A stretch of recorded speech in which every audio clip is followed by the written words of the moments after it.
Hi everyone! Today I'm going to show you how you can make your own watercolor paints and paint with them. For this project, you can use any pigments you have.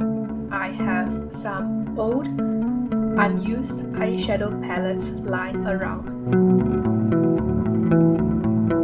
To make the paint, you will need color pigments, in this case eyeshadow pigments, although you can use any kind of color pigments that you have that are in powder form, as well as gum arabic and honey. Gum arabic is a sticky substance that you can add to the paint so that the paint powder will stick to the paper after it has dried. Honey is used to improve the flow of the paint and also help to preserve and prevent mold growth, although I have heard people suggest glycerin as a substitute. I mixed all three ingredients together until I have a smooth consistency. After the paint has dried, I tested the color on a piece of paper. I would say that the shimmer is nice, but the color payoff isn't so great, which makes sense, given the original pigment I had used. So for my second attempt, I decided to use two eyeshadow pigments together. One glittery one for the shimmer effect, and one color pigment to add a splash of color to the paint. I continued to use the same recipe proportions, but of course I ended up with double the amount of paint because I started with twice the amount of eyeshadow.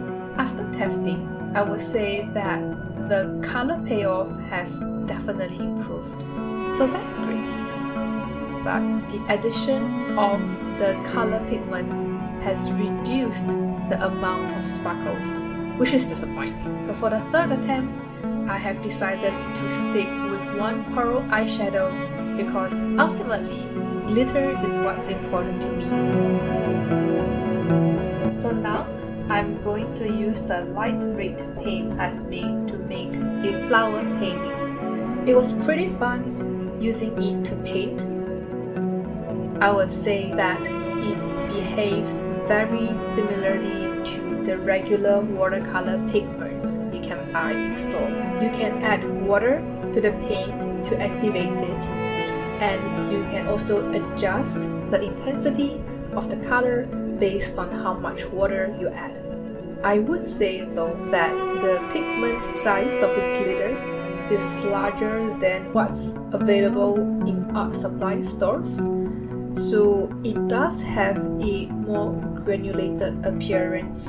This can make it difficult to achieve an even light wash when using it diluted. However, all in all, it is a paint that is very easy to control and also very easy to lift off the paper when you need to correct mistakes.